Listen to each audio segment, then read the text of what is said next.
Delta Airlines operates 45 of the 50 oldest passenger aircraft flying in the United States today.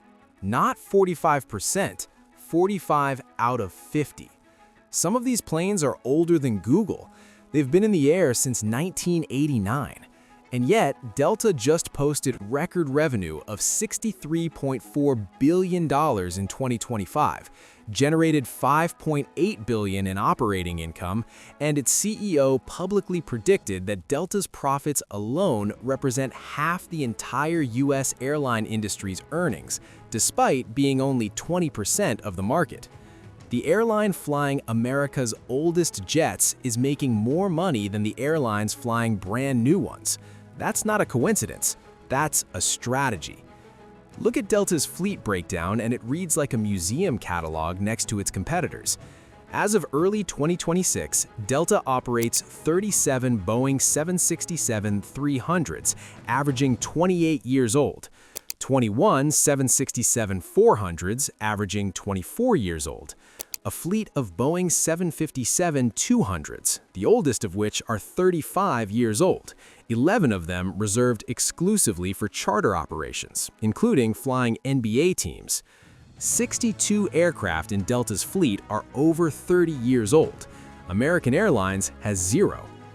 Meanwhile, American and United have poured billions into new generation narrow bodies. United ordered hundreds of 737 MAXs and A321neos. American operates one of the largest MAX fleets on Earth. Delta? It didn't take delivery of a single 737 MAX until 2026. It had 0 A320neos.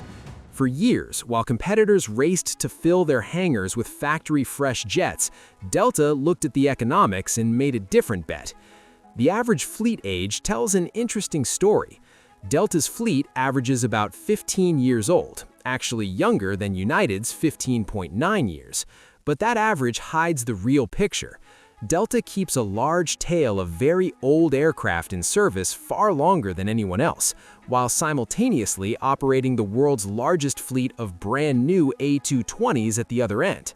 It's not that Delta has an old fleet, it has a polarized fleet. Cutting-edge narrow-bodies alongside wide-bodies that have been flying since the Soviet Union still existed. The question is why? Delta's fleet philosophy comes down to one principle: never pay retail when the secondary market is having a sale. In 2012, Delta leased 88 used Boeing 717s from Boeing and Southwest Airlines. Nobody else wanted them. Delta took them for short-haul domestic routes where fuel efficiency matters less than low acquisition cost and quick deployment. The 717 became a perfect shuttle aircraft for routes like Atlanta to Nashville or New York LaGuardia to Chicago, filling seats at margins that justified the older airframe. In 2016, Delta ordered 75 Bombardier CS-100s, now the Airbus A220, at a reported price below $20 million each. The production cost was over $33 million. Boeing actually accused Bombardier of dumping the aircraft below cost. Delta got the most advanced narrow-body on the market at a price no other airline could match because Bombardier was desperate for a launch customer, and Delta was willing to take the risk on an unproven type. During the pandemic, Delta went shopping again. In 2021, it acquired 29 used Boeing 737-900ERs from a fund manager at distressed prices and leased 7 used Airbus A350-900s through AerCap when LATAM Airlines was offloading them. The crisis had flooded the market with nearly new wide-bodies that nobody wanted. Delta wanted them. This is the pattern. Every few years, the aviation market produces a moment where good aircraft are available at a fraction of their new build cost. A bankruptcy, a pandemic, a manufacturer desperate for orders.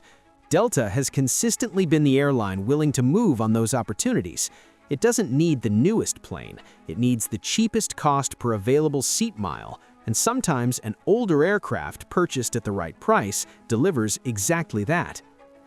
Delta TechOps is the largest airline-owned maintenance, repair, and overhaul operation in North America. Based at Hartsfield-Jackson Atlanta International Airport, it employs thousands of technicians and holds certifications from aviation authorities worldwide. In the first half of 2025 alone, TechOps generated $453 million in third-party MRO revenue, on pace to exceed $1 billion for the full year. This matters because maintenance is where old aircraft either become profitable or become nightmares.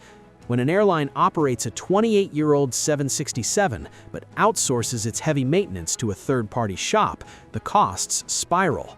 Parts sourcing is slow. Turnaround times are unpredictable. The airline is at the mercy of an external provider's schedule and pricing. Delta doesn't face that problem. When a 767 engine needs an overhaul, Delta's own technicians do the work. When landing gear needs inspection, it happens in Delta's own hangars on Delta's own timeline.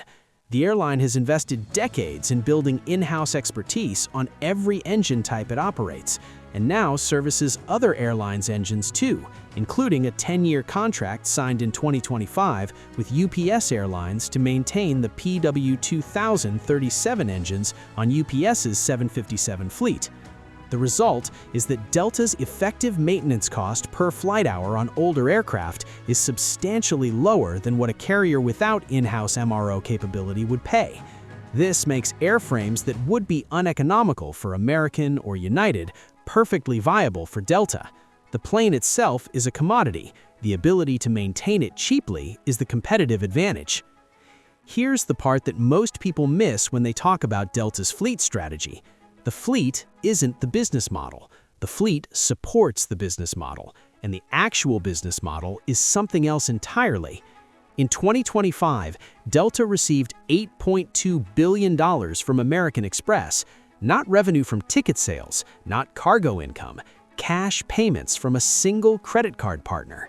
That figure represented roughly 14% of Delta's adjusted operating revenue and was about 1.4 times its operating income.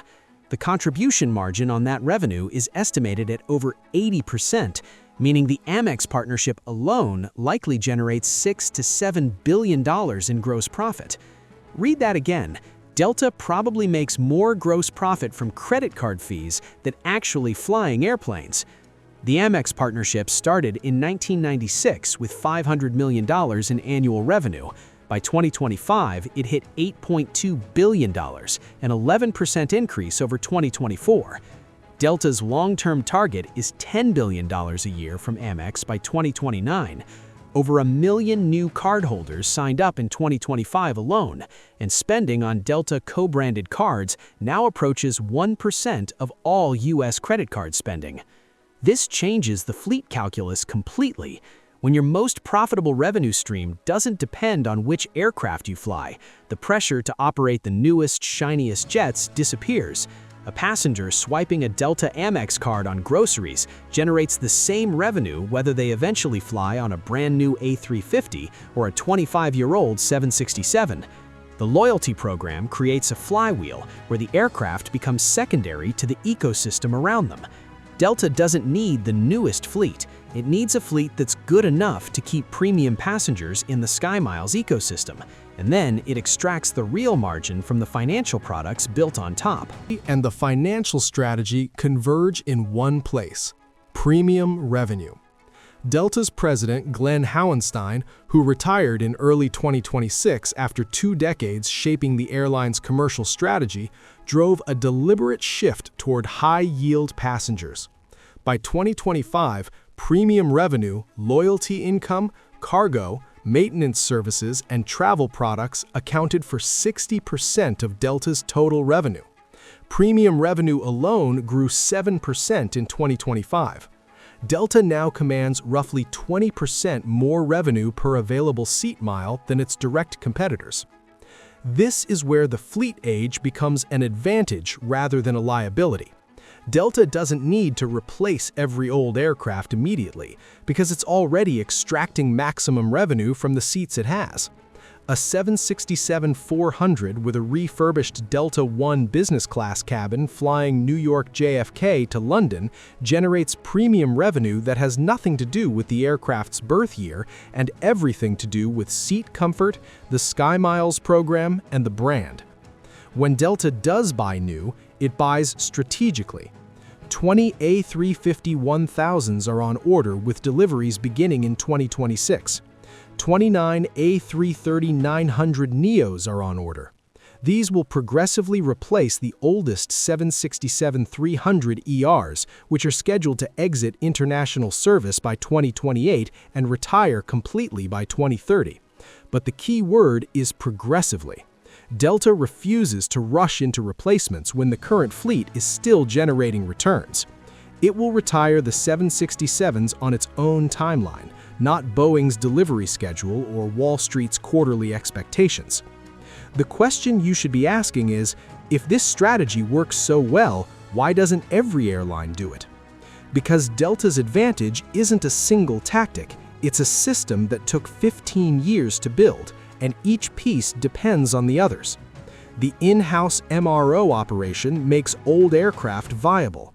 Without tech ops, the maintenance costs on 30-year-old wide-bodies would be prohibitive. No other U.S. carrier has maintenance capabilities at Delta's scale. The Amex partnership generates profit independent of fleet age. American Airlines recently restructured its credit card deal from Barclays to Citigroup, pulling in $6.2 billion in 2025, significant but still $2 billion less than Delta's Amex revenue. United's Chase partnership is growing but remains behind. Delta had a multi-decade head start in building credit card revenue into the core of its business model. The premiumization strategy justifies refurbishing old aircraft rather than replacing them. If your business model depends on basic economy passengers paying the lowest fare, you need the newest jets with the lowest operating costs. If your business model depends on premium travelers who care about the seat, the lounge, and the loyalty program, the aircraft year of manufacture matters far less. And the opportunistic purchasing model requires a culture and a balance sheet that can move fast when distressed assets appear. Delta's $3.4 billion in free cash flow in 2024, growing to $4.6 billion in 2025, gives it the financial ammunition to act when markets crack. Most airlines can't write a check for 29 used 737s on short notice. Delta can, because it plans for exactly those moments. Every other airline in America is locked in an arms race for the newest aircraft, fighting for delivery slots, waiting years for Boeing to fix production bottlenecks, paying list prices that run into the hundreds of millions per frame. Delta watched that arms race, made a calculation, and decided to win a different game. Keep the old planes flying as long as the math works. Maintain them yourself so the math keeps working. Build a loyalty machine that prints money regardless of what's painted on the fuselage. Buy new only when the price is right, and when everyone else is panicking, when a pandemic grounds fleets worldwide, when a manufacturer is desperate, when a competitor goes bankrupt, be the buyer, not the seller. The most profitable airline on Earth doesn't fly the newest fleet, it flies the smartest one, and that distinction is worth about $5 billion a year.